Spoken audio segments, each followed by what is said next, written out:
Hello everyone, TopHATwaffle here once again to continue working on our Counter-Strike Global Offensive competitive level. Today we'll be working with Displacements, which allows us to have bumpy ground like dirt in our level. It also is used in the new Inferno for the nice brick effect around windows. We'll start by loading the CSGO SDK from the Tools section on Steam, and from there opening Hammer World Editor. From there I already have the demo level that I'll be using for today. We'd be using the Metro map, but unfortunately, I can't apply everything you need to know about displacements inside that level. One quick thing that I'm going to do in Hammer is change a setting that will let Hammer perform a little bit better in more populated levels.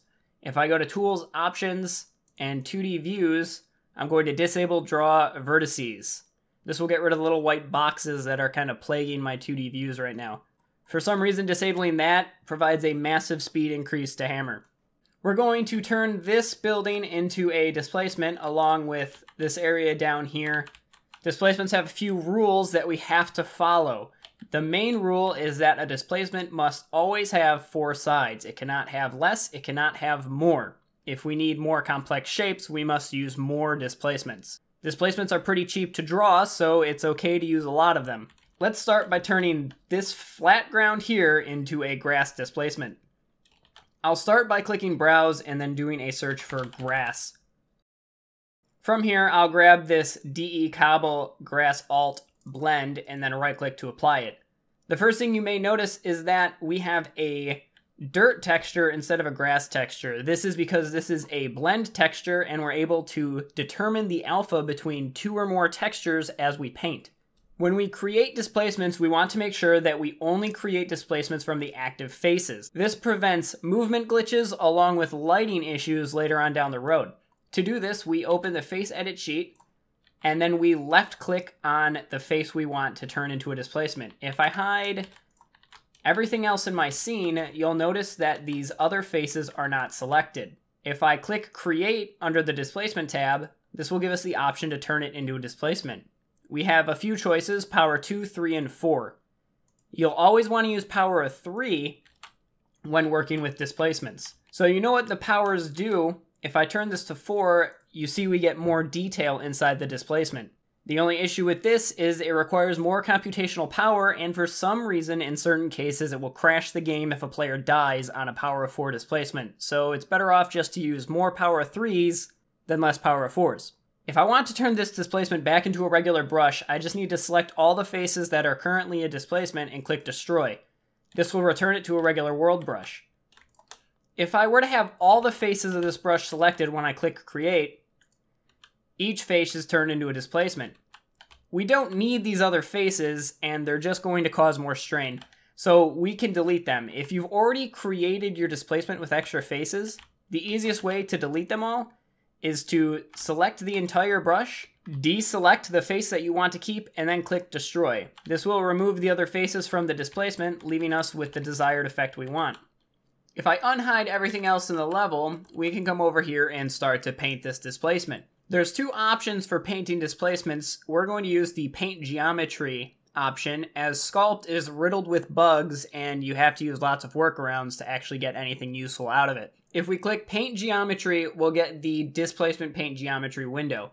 If we move our cursor over displacement, we'll get this sphere with a yellow line drawn on it. You'll notice it snaps to where the grid lines on the displacement meet. These are the locations where we can paint and disform this object. The distance will be set at 5 by default, and when you click, it will increment 5 units. We can set this higher to paint more units at a time, and if we right-click, it will negatively apply that distance. I find it easier to paint with a low value. You can type in a decimal value here and paint at 0.5 or 0.25 or whatever. I find it much easier to get convincing-looking displacements when you paint with less value at a time. We also have the radius, which will increase or decrease the size of the sphere, affecting the area that we're painting. If I paint one end of the displacement up pretty harshly, we have the smooth option.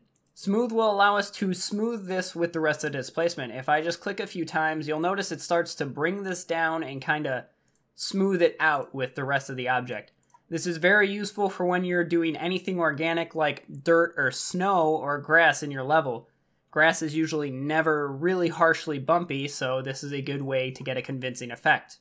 What if we want to join more displacements into this ground? Let's turn this ramp into a displacement as well. Selecting just the top face in our face edit sheet, we'll go to the Displacement tab and click Create again with power of 3. We'll apply this grass material to it, and if we start to paint,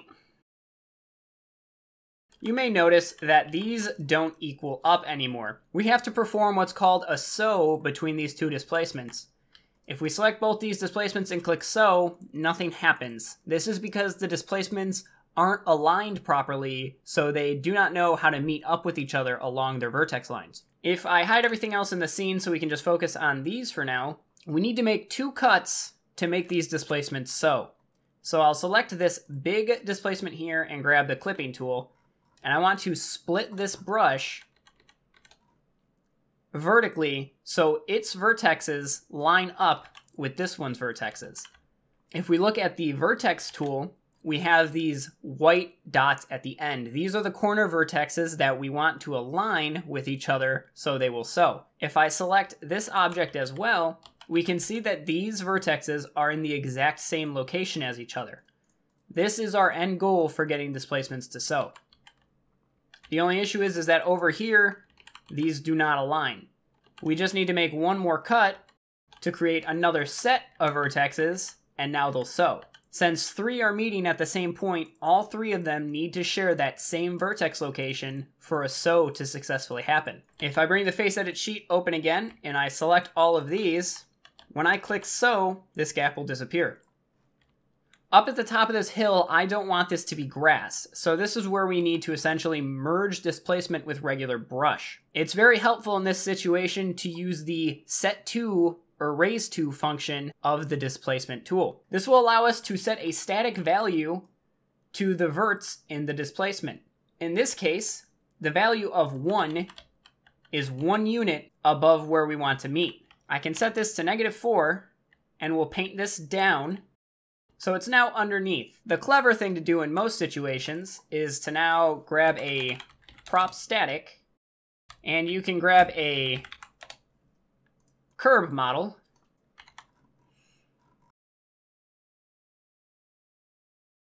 and just hide your shame of a seam with the model.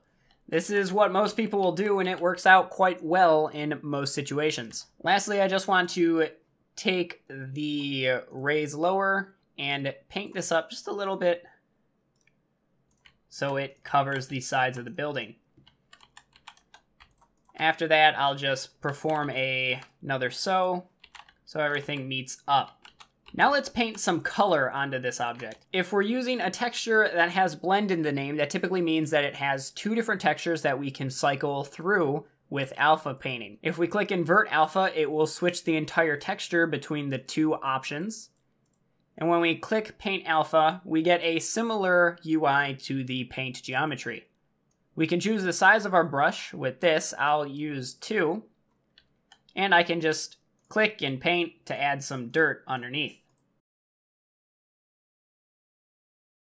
Hey, that's pretty good. Now let's turn this building to have some displacements on it to mimic the effect of Inferno. We'll start by turning this top block into a displacement that will allow us to paint some alpha on it.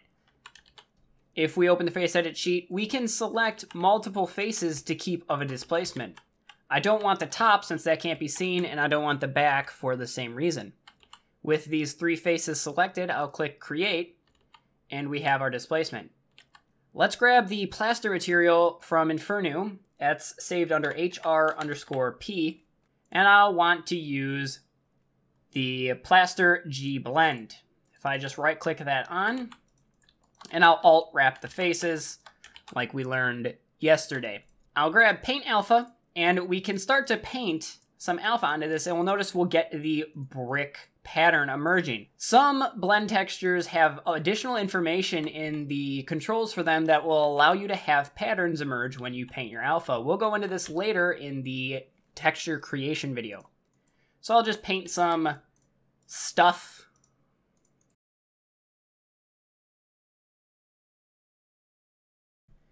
With that all painted up, let's turn the bottom one into a displacement. This is a little more difficult due to the fact that there are windows that are going to be placed on this wall. We don't want to have our windows just shoved into the side of the displacement, since the windows recede into the model a little bit. This will result in the effect that we have here with just the window border showing. Plus, we also want to get a little bit better lighting and painting effect with the brickware around the window. This requires us to essentially cut a hole in our displacement, but we still need to follow the rules with the vertices lining up and only having a maximum and minimum of 4 sides. We'll end up using 4 displacements per window, and we need to do a little bit of vertex manipulation to do so. I'll start by hiding everything that's not these window frames and this wall. I only want to use this as a guide, as I'm going to be creating a fair amount of displacements around this. I'll just use the HR texture here, and I'll grab the block tool, and just in front of it, I'll create one brush that's going to run the side of the window in my side view here. Open the face edit sheet and create our displacement out of our needed face. Now if we go into vertex mode, I want to grab this top vertex and pull it down to the corner behind the window frame. I want to do the same to this bottom vertex. We now have this sort of weird shape. It's following the rules of having 4 sides to our displacement. We can take this brush, copy it over, right-click, and flip horizontally.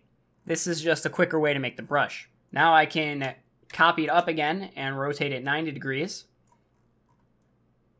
And I just need to do more editing to the vertexes to make them line up now. Copy this down and then flip it vertically. And then have these bottom vertexes align. We've essentially just created a displacement with a hole in the center. It consists of 4 separate displacements, but our end goal has been achieved. I'll unhide everything, and I can delete this brush. I'll select these and move them into place. We can now just shift drag this, and then shift drag it one more time, so all 3 of our windows have a wall around them. The last step is to select all of them. I'll hide everything unselected, and I just want to use the vertex tool to make these meet. They now all meet up, and I just need to extend this a little bit more so it meets with the edge wall. Now I'll align all the textures together by clicking Treat as One, and I'll justify to top and left. This will make sure that the tiling is correctly set and we won't get a seam in between the displacements. The final window is over on the side here. I'll just grab this hole that I already have, rotate it, and put it into place. One thing you'll notice is that the vertex points all line up on this edge angle here.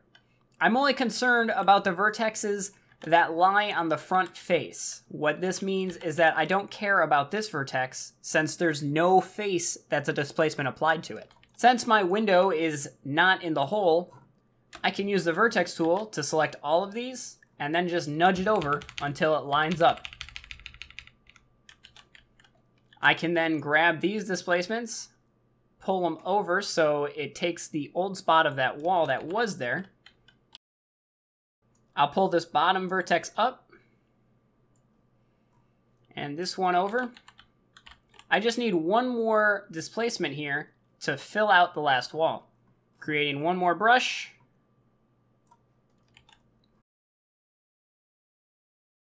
Create it with a displacement power of 3. And all the vertexes line up on the faces that have a displacement. Let's create a roof to this structure that's also a displacement. I'll copy this wall and then rotate it. And then stretch it so it would be the full size of the roof. I already know that this roof is going to have to be 2 separate displacements to properly sew. I'll use my auto groups on the right to select only displacements and then hide everything else in the level. I'll change the top texture to a roof texture, and we can get to aligning. When you enter the vertex manipulation mode, we have the end vertices and the mid vertices. The mid vertices are yellow. We can align displacements to the mid vertices and it will automatically work out how to sew those. We're going to use this to our advantage when we create this displacement roof. I'll start by simply making a cut with the clipping tool to split the displacement in two. Now, with all of the vertex modes selected, I'm going to grab this vertex point here and move it so it aligns with the end vertex point on this wall. Now, these will sew together. This wall will also sew with the ceiling. Problems start to happen when we go to the front of our building. We have 4 points that we would need to sew to if we only use the end vertexes. 1 over here, 2, 3, 4. But if we count the endpoints as well, we have so many more options. We have 1, 2, 3, 4, 5, 6, 7 choices that we could potentially align to. I'll grab my roof displacement and select the vertex point here. I want to move this displacement point here on the roof to the endpoint between these two. So right there. Now these will sew together. The last issue that we need to work out is how to get these two to sew to this one. The midpoint is off a little bit, but we can just move the midpoint on the walls to get the sewing to work. So instead of readjusting the ceiling, I'll just readjust the wall vertex point to bump it over so it aligns with the midpoint of the ceiling displacement.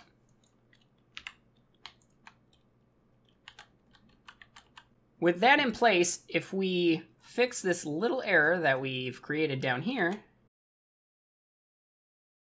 we'll select this entire displacement building, deselect the grass down here, and if we enable the DR setting up at the top, this will show us what vertexes are being removed when we're sewing. When I click sew with the DR enabled, we get these pink boxes here. These pink boxes are placed on the verts that are removed when we sew. It finds the distance between the two and averages it out so they sew perfectly. The last thing that I'd want to do is paint some alpha around these windows, so that way we get essentially the same effect that Inferno has.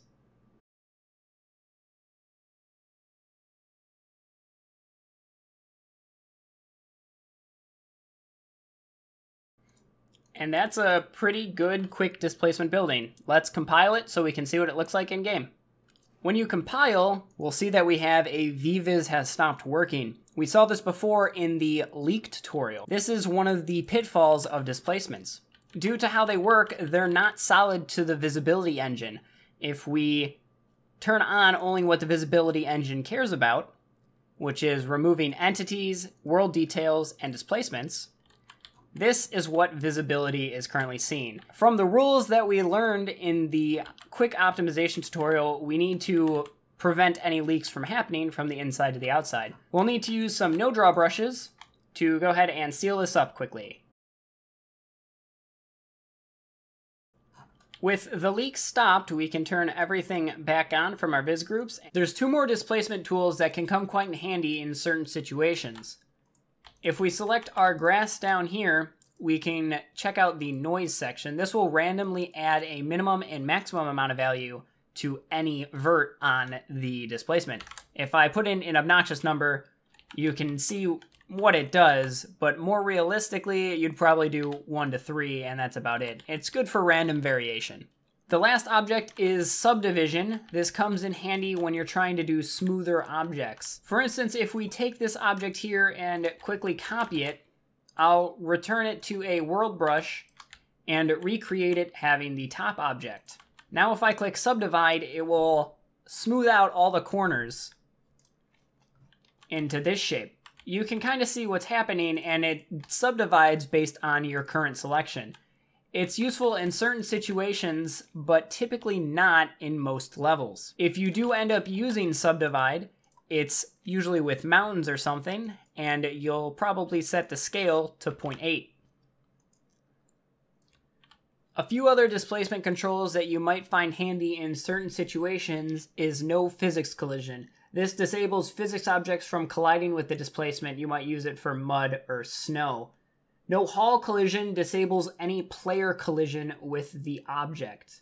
Ray collision will disable any ray cast colliding with the object. Gunfire and bullets will not collide with it. Let's go ahead and compile this so we can see what it looks like in game. With our game loaded, open the console and type map space your map name, and then join a team. If we look over on the side, we have our displacement walls with the brick painting on them. Our displacement grass, again, with the painting on the side. I probably could have smoothed this out to make it look a little bit better, but now we know.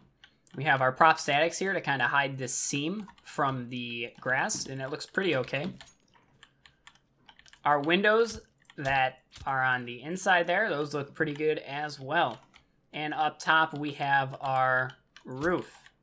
I hope you enjoyed learning how to create displacements in Hammer for your level. Thanks for watching, and join us again tomorrow for the next one.